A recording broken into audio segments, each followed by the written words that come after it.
Watching these interviews will not provide you a step-by-step guide to the music industry because no such thing could ever exist. But what these interviews, these stories, can give you is faith and sound reasons to believe that this is not easy, but it is possible. These interviews are with people who did not get the lucky break, nor are they with people with immense financial backing.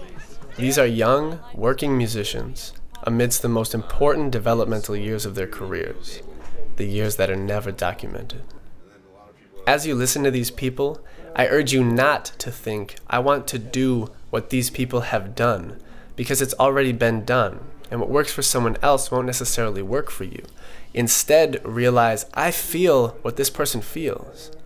I want to think like these people think. I want to face my fears the same way that these people have. I want to put myself in the best possible environment to succeed. I want to realize that every excuse is simply me convincing me that I should take the easy road, that I'm not good enough.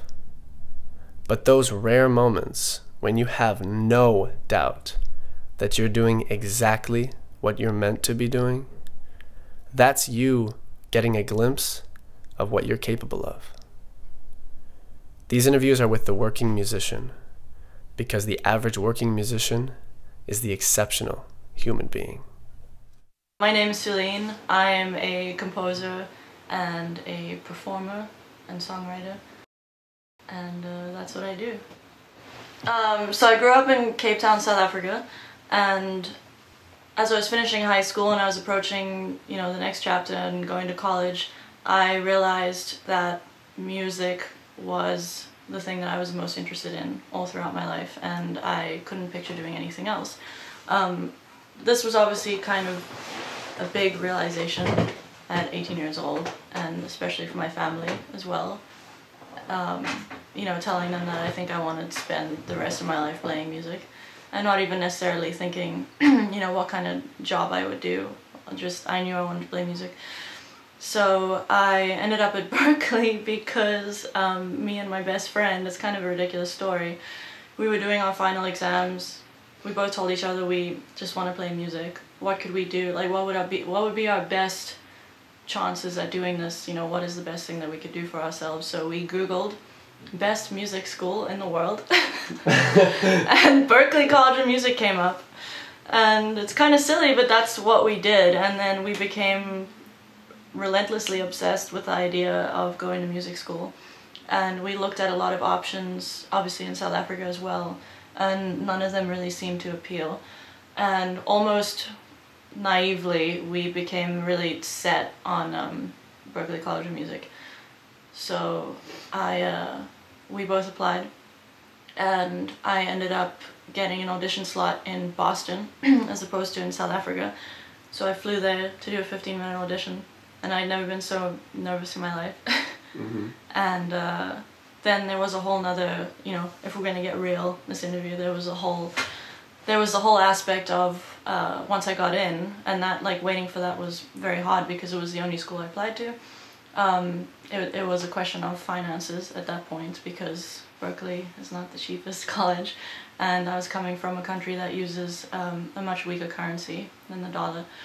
So I applied for a composition scholarship, and I got it, and that was the deciding factor between me staying in South Africa and taking another year and reapplying and trying to get scholarship or being able to go right then.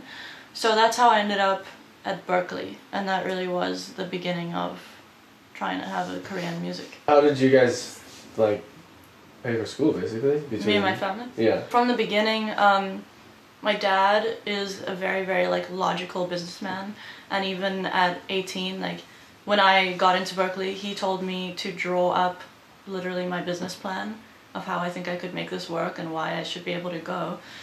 And we had not decided, it was a given that I would not take out student loans, because we could even foresee in the future, after 4 years, at getting my degree, that I was going to be put into a very difficult position with quite a lot of odds against me at getting a job almost right away after school.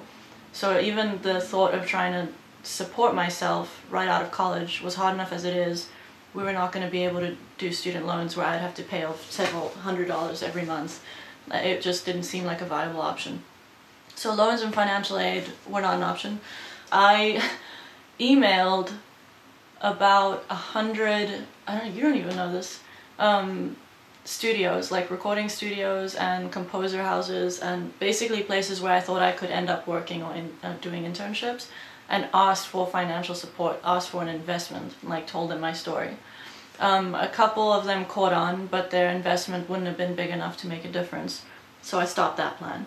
But I literally was looking into all of these options. At this point, I went to my family and various members and asked them if they would invest, which was very difficult. I'm not the kind of person to ask for stuff like that.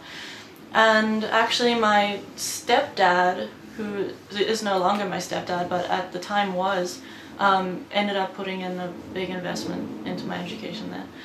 And so I had gathered enough financial support for the first year, which is a lot of people at Berkeley have a similar story like this and why a lot of people don't stay.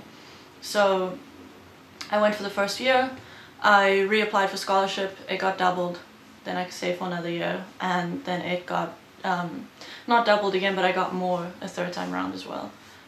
So I kept being able to stay. Cool. But it got it got cut pretty close at times, where it was like, I don't know if we're going to be able to pay for another semester. Yeah, and you weren't like living lavishly. No, I also had a job. Awesome. Why was Berkeley like worth it, all this? Honestly, a big part of why, I mean, besides the education, which is phenomenal, and the professors, it really is about the people who you meet, and I feel that very strongly now, living in New York. New York offers a variety of opportunities. So I think that is why myself and a lot of my friends ended up here. We weren't exactly sure what we were gonna do, but we knew that there was a huge chance to do something here. So now that was really, really important when I got here, because life was really hard when I moved here for a lot of us, and my friends really were my support system, and they're the reason why I'm still here. Well, how long ago did you move here? So end of August? So... September, October, November, January, February, March, April, 7-8 months ago? Yeah. Not that long ago. What was really hard in the beginning, moving to New York City, is that you feel like nothing. You get here and you're like, what the hell am I gonna do? And everything that I thought was so amazing and awesome and huge that I was doing feels like nothing. It feels so small when I'm here.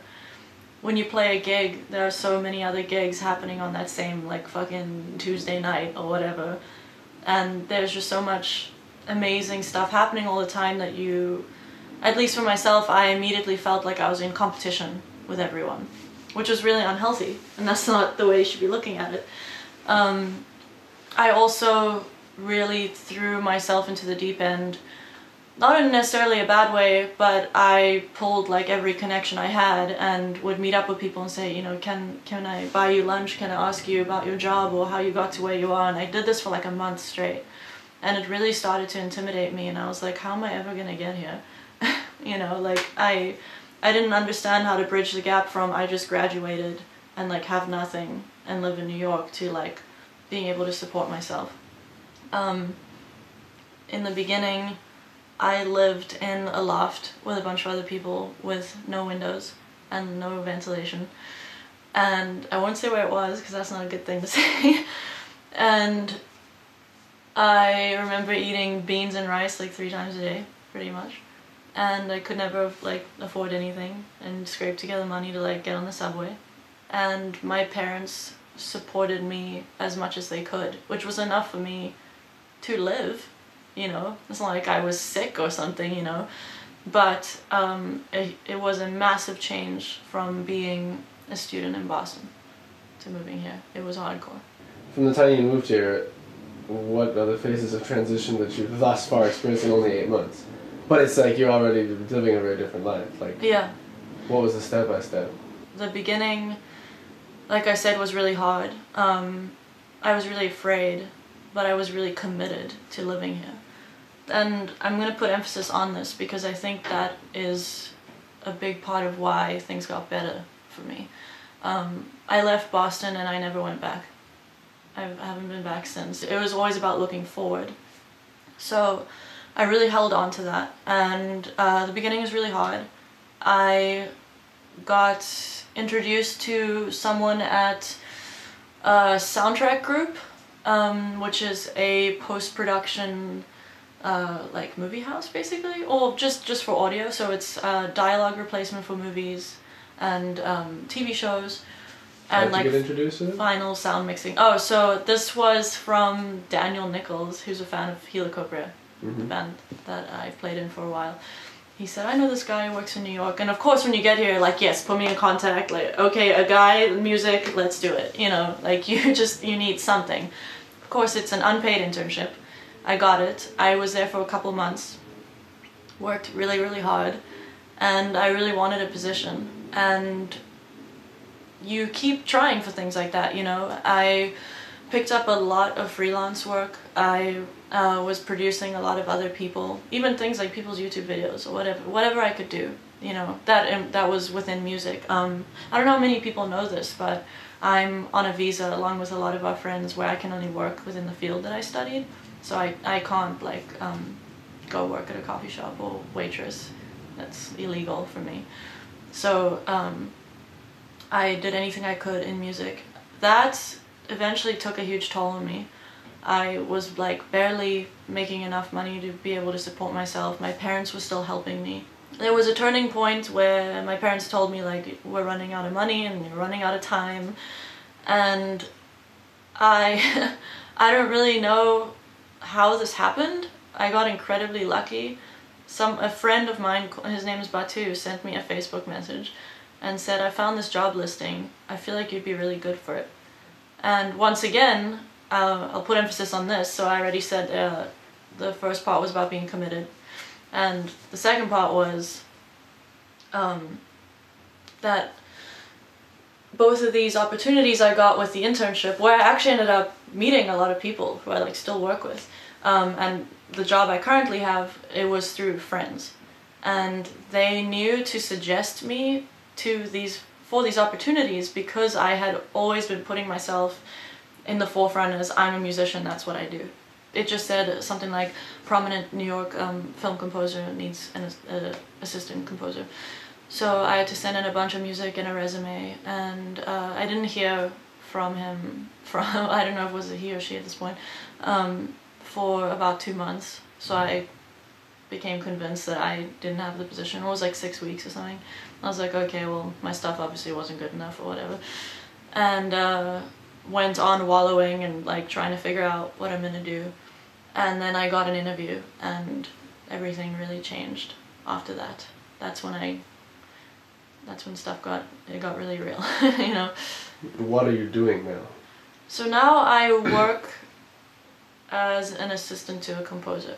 What does that mean? Yeah, so that title makes me sound like I'm a personal assistant, but it's not like that. Being an assistant to a composer, this is the only this is the only time I've been an assistant to a composer, but what I can say is, in my experience, is that you pretty much function as an extension of the composer. And this person is a film composer, Marcelo Zarvos. And you function as an extension of them. You take over any workflow. You make sure that things are on track. You do some personal assistant type things as well. Like, there's a dog at the studio, I walk the dog. I like doing that. But I basically 90% of my job is just writing music all day, every day, and getting paid to do that. It's an incredibly difficult job. Nothing in college could have prepared me for this job, you know, like, now I'm like, why didn't they ever tell me that it's so hard? But there's only one way to find out, I guess. Working, I feel very lucky because my job directly affects my art, my personal art as well. I still do all my own solo work as well. I'm writing a second record. I had my first EP come out last month, 2 months ago, in March. So like a month and a half ago. And this was while I was in my job, and that was really hard. It's really difficult to be a composer and a performer, and I'm not the first person to say that, admittedly, but it is what I want to do, and I think, or I know rather, that they directly influence each other in a very positive way. I'm getting so much better at what I do because I write and I perform. What does hard work mean to you? How do you We've known, both you and I, a lot of people who are so unbelievably talented and good at what they do. But there's sometimes this, it's like you need the whole package. And I think the whole package has to do with being talented, with learning all the time and trying to build yourself as an artist, but being so hardworking and determined, like relentlessly determined at the same time. Because you're gonna face hardships all the time. It kind of means spending all of the time possible on the thing. I don't know how else to say it. Like, we were just talking about this last night. Like, I think this isn't recent either. This is the last however many years, you know, since I really decided I wanted to do music, I let go of a lot of normalcies in my life. I'm not saying this is what people should do. All I can say is this is what it took for me. I don't get to see my friends very much. I find it very difficult to be in a relationship. I haven't been home in 2 years. I haven't seen my father in 2 years. And I saw family last weekend who I realized I hadn't seen in years and years as well. And the time goes by and all of a sudden you're like, oh my god. Like, I've been so absorbed in what I'm doing. It's also a very self-absorbed way to be. To be that invested in your art is somewhat not normal. And I would say that if you're looking for a balanced life, that you're probably not gonna get it. The big question then is, would you change anything? I wouldn't change anything, and I don't regret the way anything has gone. I think I'm realizing as I get a little bit older that one of the most important things to me is to lead a life rich with experience. And yes, it's sad that I don't get to see my friends as much as I want. I constantly miss out on milestones for things. I miss people's weddings. I miss people's gigs.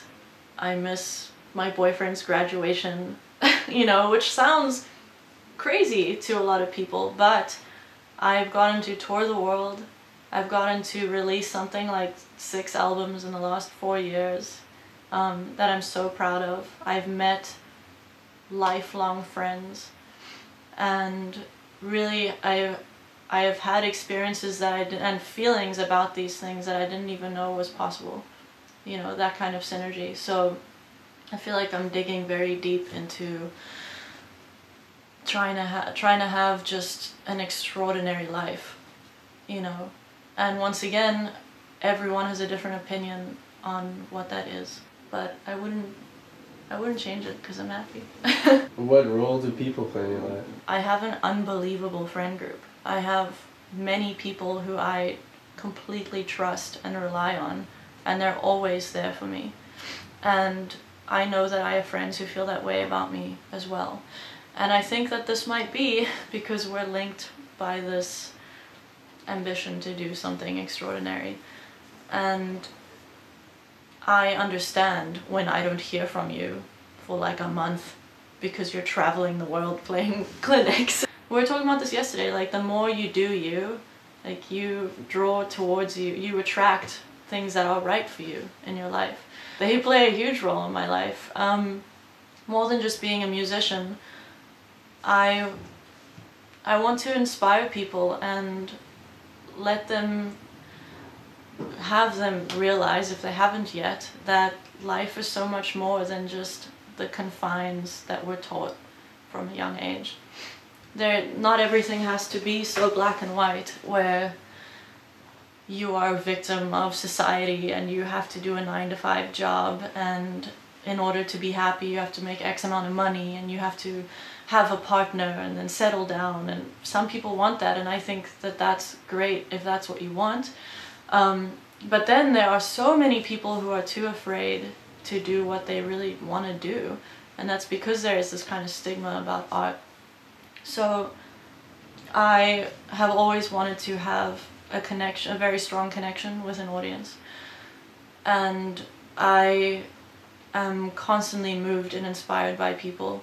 So the songwriting that I do and the composing, this may sound really kind of silly, but I don't think I would be the songwriter or composer who I am today if I hadn't had all these crazy experiences with people.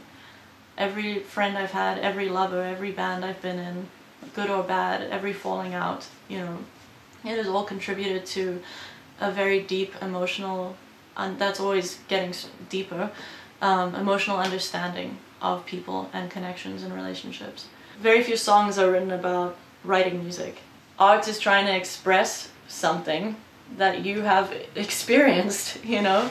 So people are very, very important to my life, not only music, my whole life. Usually people video and publish the exciting parts. Yeah. So then the public only thinks you always are doing tours and exciting things and playing and recording. So I put out this video and people responded really well, and I realized that maybe people are tired of like the glamorized bullshit. Don't undervalue what you're doing, because the only thing people put on YouTube is the good times. Because the good times that you video is like 0.1% of your life. And the rest of it is what makes that possible. Let's take the Helicoptera experience as an example. This hasn't really been publicized, any of this, but the whole Helicoptera thing like was at the same time the best and worst moments of my life. Yeah, just like flying through space while just a train wreck. Losing your limbs while flying through space. Even with Helicoptera, we had a lot of issues amongst the band, and then we went and recorded Supergeist, which is hands down I would say the most unique work of art I have ever been a part of. I'm so proud of it. But that thing almost didn't come out. I think the common thread with all these experiences is like, you have to be so resilient and very, very confident in who you are and what you're doing, because it's not easy. And that's kind of like the payoff is all this, the amazing stuff that does follow. The payoff is Supergeist coming out and being #1 on Bandcamp. And then I think, holy shit, like so much went into this EP, you know? So many tears were shed to make this music, you know? But I wouldn't have it any other way. Yeah. People take being a musician, they really use it as an excuse to be lazy. I'm a musician, I don't want to work a 9-to-5 job, but it's like, did you work 8 hours on your music today? When you're self-employed, it's so much easier to come up with excuses. I'm gonna take a week. You're taking a vacation. Your life is you're playing drums for a living. What do you need a vacation for? Yeah. Why is it, when you're your own boss, that you can't have that same kind of commitment? He's like, short of, what does he say, illness or death in the family, you should go and get up and do your work. Yeah. That hit me so hard. We have the ability to go to 1,000 miles an hour if we choose to. Yeah. What an empowering thought.